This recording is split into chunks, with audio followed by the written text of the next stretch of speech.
After weeks of screaming, nothingness, and shattered lullabies, the billionaire rushed into the room, expecting another nightmare, only to find his triplets asleep, for the first time since their mother died, wrapped in the arms of the new black maid he barely noticed. And that moment, it changed everything. The Westwood mansion had 37 rooms, 4 fireplaces, and walls tall enough to silence any echo, but none of that wealth could hush the cries of 3 motherless toddlers. Graham Westwood, once the golden boy of Silicon Valley, sat behind his mahogany desk, staring into nothing. His eyes were hollow, his tie loose, his phone buzzing endlessly with board members and media vultures. He didn't care. Since his wife, Olivia, died in a car crash 7 weeks ago, he had barely slept. And worse, neither had his daughters. Every night was a battle. The girls screamed for their mother, throwing their tiny fists at the air, crying until their voices gave out. Nannies came and went, nurses quit midweek, therapists suggested sedation. Graham had tried everything, except facing his own grief. His once confident posture now drooped with exhaustion. At night, he sat in the hallway outside the triplets' room, hands shaking, heart numb. The house felt cursed. 2 blocks over, Naomi Clark sat on a worn bus seat, the same threadbare blue uniform hugging her strong frame. Her hair was neatly pulled back, her mind running miles ahead of the wheels beneath her. She hadn't planned to work in a mansion, or with children. Her last job was cleaning motel rooms. Before that, a retirement home. She didn't talk much. People thought she was cold, but Naomi was the type who watched, listened, remembered. The agency called her unexpectedly. Big house, triple pay, man lost his wife, 3 toddlers, everyone keeps quitting. You in? Naomi said yes, partly for the money, mostly because something in her gut whispered she was supposed to. She arrived that morning with only 1 bag and a quiet soul. When she saw the girls wailing on the nursery floor, red-eyed and inconsolable, she didn't say a word. She just walked in, sat on the floor, and waited. Graham barely registered the new hire. He signed her file without reading it. If she lasts a day, she's a miracle worker, he muttered. Naomi didn't ask for instructions. She simply observed. The girls didn't look at her. They were angry at the world. And Naomi. She understood anger. It was easier to carry than sorrow. That night, as the house fell into its usual chaos, Naomi wandered quietly into the nursery. Graham, in the den with a drink, heard the usual screams. Then silence. Unfamiliar. Chilling. He stood up slowly, confused, the glass trembling in his hand. And as he opened the nursery door, Graham hadn't meant to walk toward the nursery. His body moved on instinct, same as every night. Check the monitor, brace for screams. Instead, he heard something else. Nothing. No crying, no crashing, no heartbreaking whimpers. He hesitated, then opened the nursery door. There, in the moonlight spilling through half-drawn curtains, he saw the most unexpected sight. All 3 of his daughters, Lily, Daisy, and June, were asleep. Not just lying down, but truly asleep, breathing softly, limbs relaxed. Wrapped around them like a protective shield was Naomi. She sat cross-legged on the floor, her back against the wall, the girls resting on her chest, her arms gently around them. Her eyes were closed too. Not asleep, just still, present. Something in Graham's chest cracked. He hadn't seen his girls like this since Olivia died. Not once. He stepped in without thinking. Naomi opened her eyes slowly. She didn't flinch, didn't speak, just looked at him. Calm, knowing. They needed to hear a heartbeat, she said softly. They've been looking for it since the day she left. Graham's mouth opened, then closed. No words came. He looked at his daughters, the dried tear streaks on their faces, now replaced with peaceful rest. How did you do it? He whispered. Naomi looked back down at the girls. One of them shifted in her sleep, small fingers curling into Naomi's shirt. I didn't do anything, I just stayed. Graham stood frozen. No one had just... stayed. Everyone else had tried to fix, quiet, distract, or control them. Naomi had simply been present. No strategies, no psychology, just heartbeat to heartbeat. He felt something twist painfully inside. Guilt for not being able to comfort his own daughters, for not being what they needed. "You can go rest," Naomi said gently, nodding toward the door. "I'll hold them tonight." Graham didn't move. He simply nodded and walked away, confused, emotional, and strangely hopeful. Wait, if this story is already pulling you in and you're feeling something, then don't just watch in silence. These stories take real time to create. Subscribe now. It costs nothing, but it means everything to keep this channel going. The next morning, the silence felt different. It wasn't the cold, eerie kind that had haunted the Westwood estate for weeks. This time it was soft, gentle, like the aftertaste of a lullaby. Graham stood outside the nursery, his hand resting on the doorframe, watching as Naomi quietly folded blankets and tucked a stray stuffed giraffe into the corner of the crib.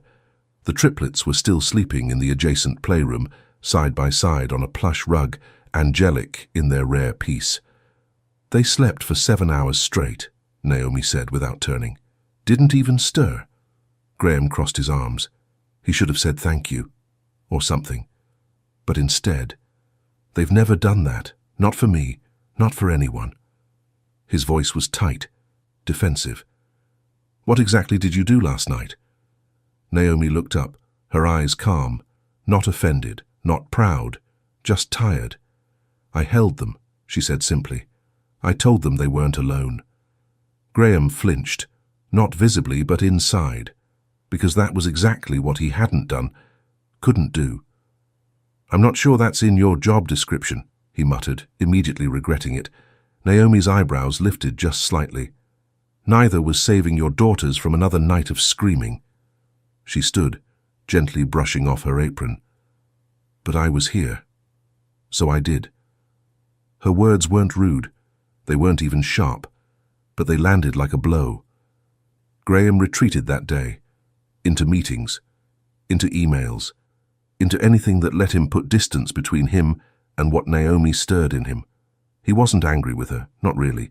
He was angry with himself, angry that a stranger could give his girls what he couldn't, that someone who'd been here less than 24 hours had already done the impossible.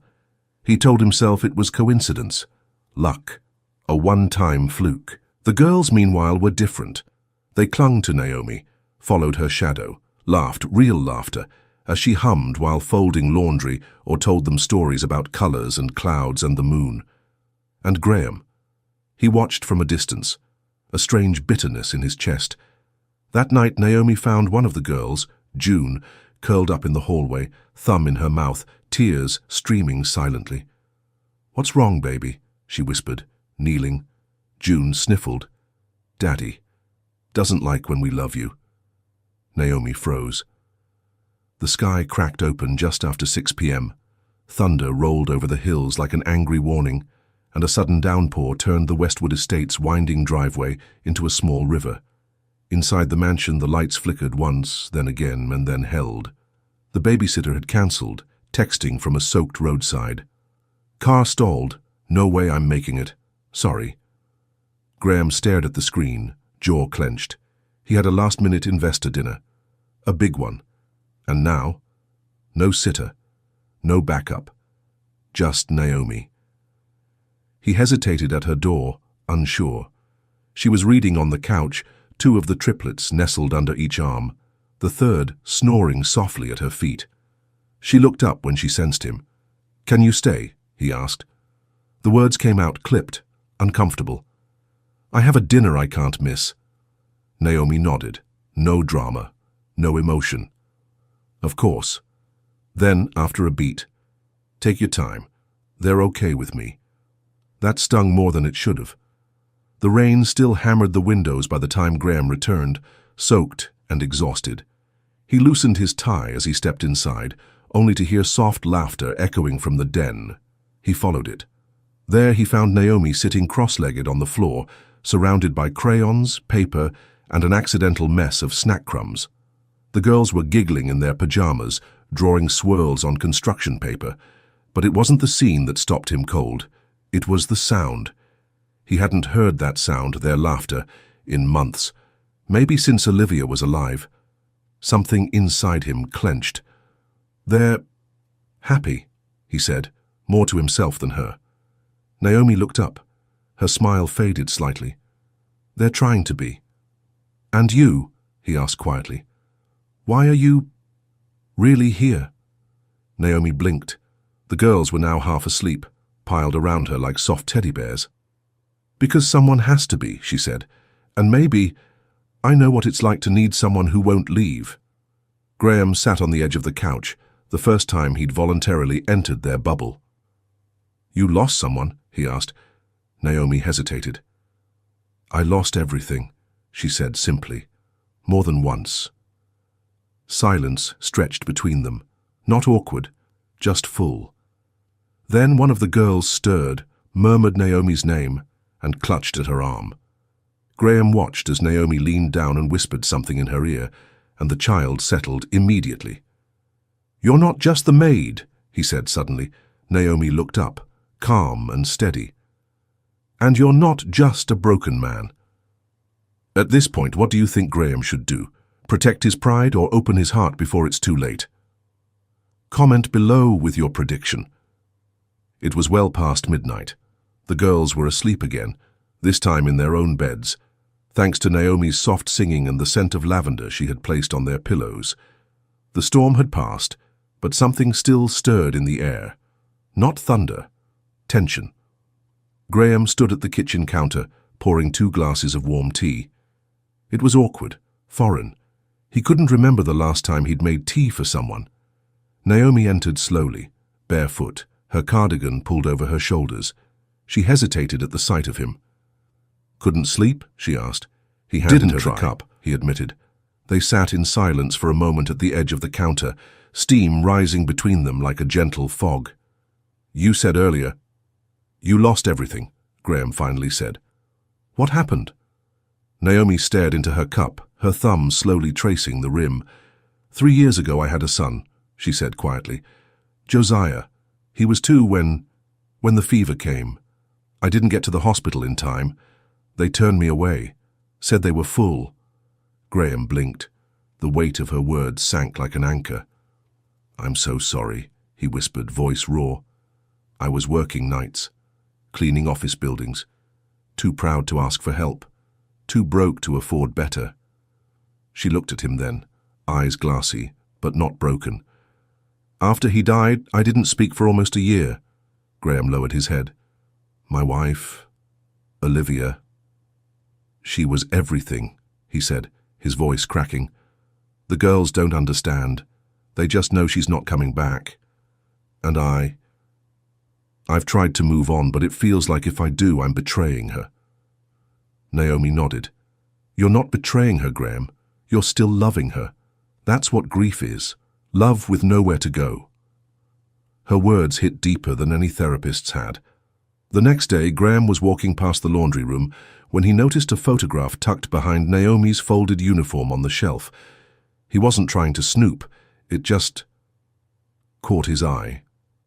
He reached for it. A young boy, big brown eyes, missing teeth smile, clutched in his tiny arms, a stuffed giraffe, the same giraffe Naomi had gently placed in June's crib. Graham froze. It hadn't been a random toy. It had been Josiah's. Later that evening, he found Naomi standing on the balcony staring into the dusk. "You gave them his toy," he said softly. Naomi didn't turn around. He wouldn't have minded. He loved to share. "You don't have to carry this alone," Graham said. "Not anymore." And for the first time since she arrived, Naomi let herself cry. Not quietly, not politely, fully. And Graham didn't move. He just stood there, present, finally, as someone else's grief filled the space he'd kept locked for too long. The next morning, sunlight spilled through the tall windows, soft and gold, like a quiet apology from the sky. In the kitchen, the triplets were giggling over bowls of cereal while Naomi made pancakes, humming softly. There was a different energy in the house now, like someone had opened a window that had been stuck shut for years. Graham leaned against the doorway, arms crossed, watching them. "You hum when you cook," he said with a half-smile. "Didn't realize I hired a maid with a soundtrack." Naomi glanced over her shoulder, arching an eyebrow. "You didn't hire a maid. You hired a mother with an apron." For the first time, Graham laughed. Really laughed. The girls joined in, though they didn't know why. Laughter, it seemed, was becoming contagious again. Later that afternoon, Graham cancelled his meetings. He didn't announce it. He just stayed. He helped Naomi set up a mini picnic in the garden. The girls brought their dolls and teacups. Naomi brought lemonade. Graham brought his long-forgotten smile. "They never used this part of the yard," he said, looking around at the overgrown rose bushes. "Olivia used to love it out here." Naomi handed him a plastic teacup.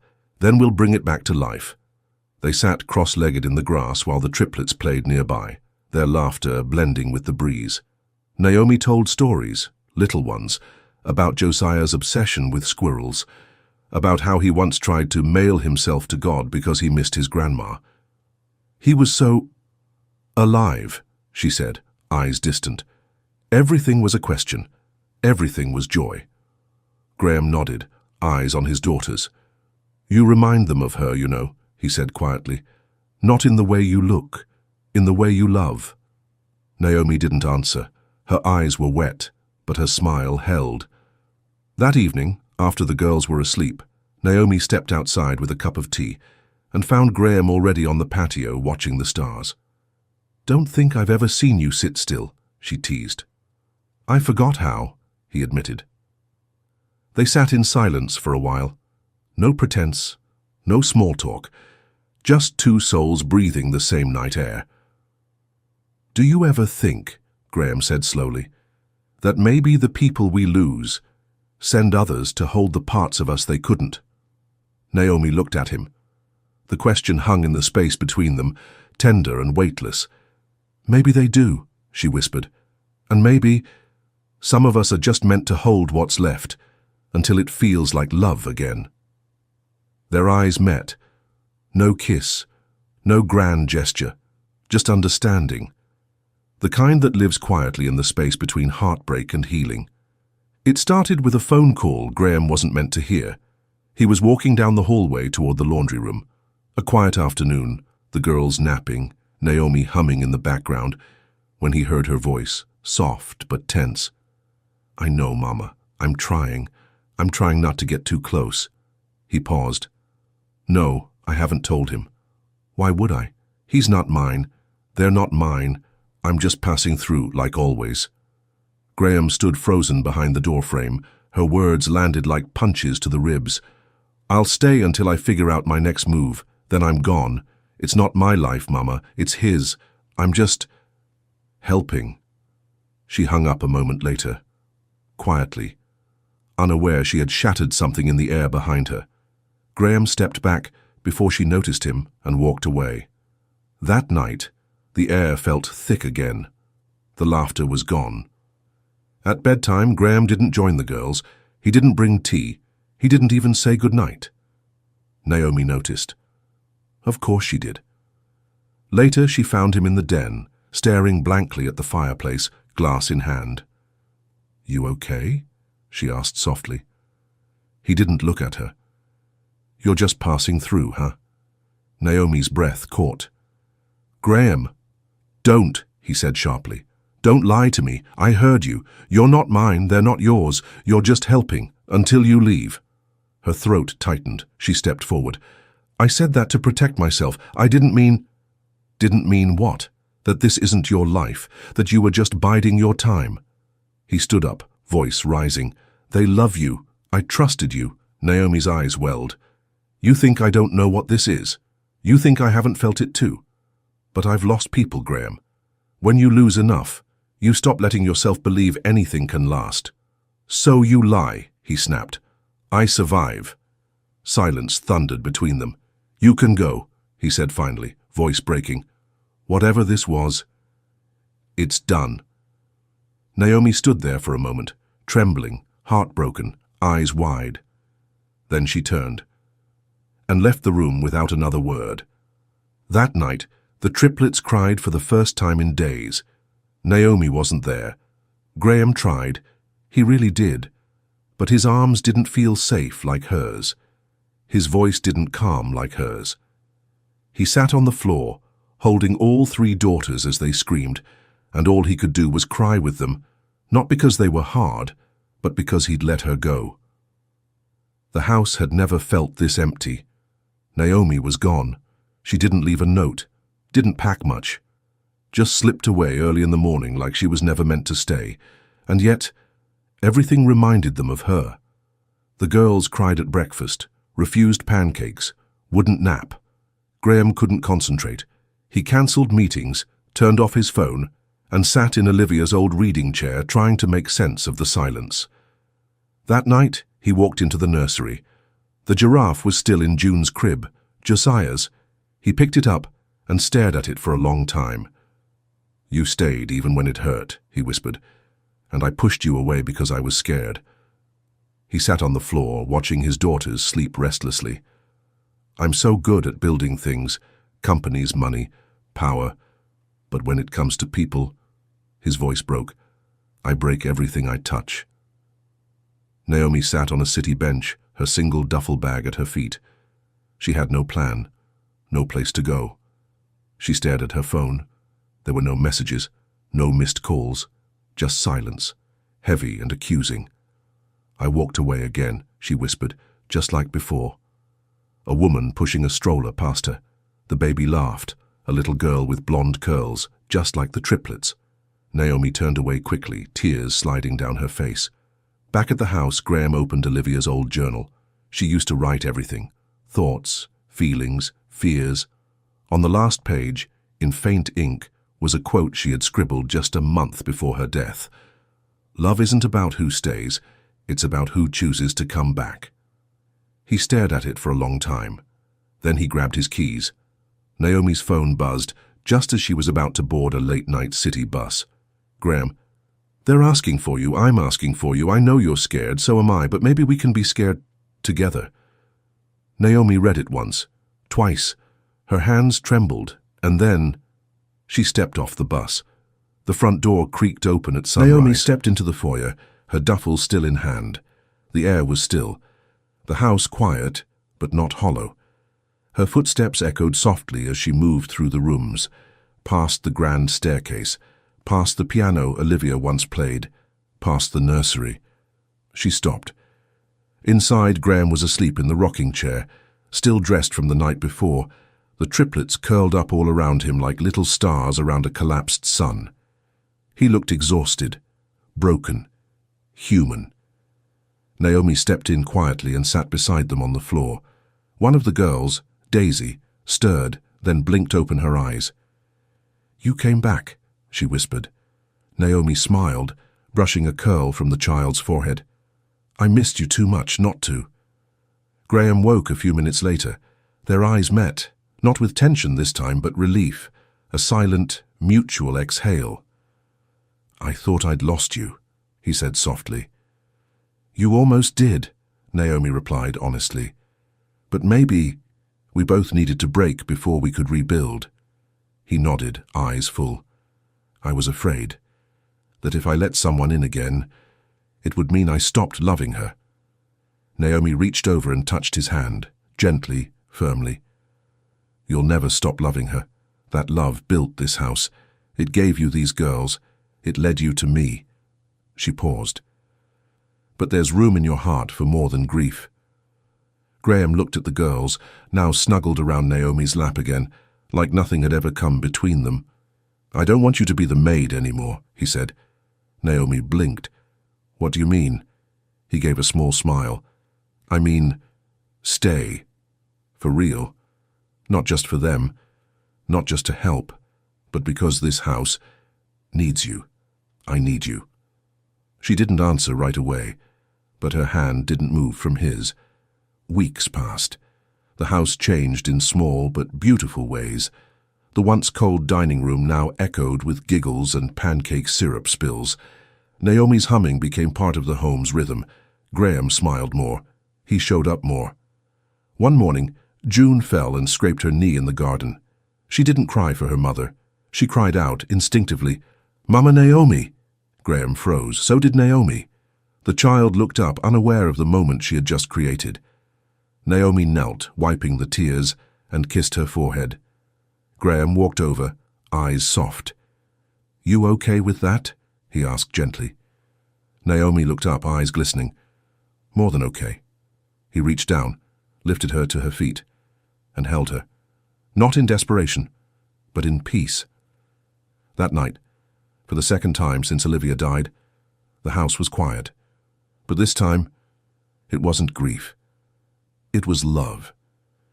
If this story hit you somewhere deep, if it reminded you of love, regret, or hope, don't just scroll away. Subscribe, because the next one might hit even harder.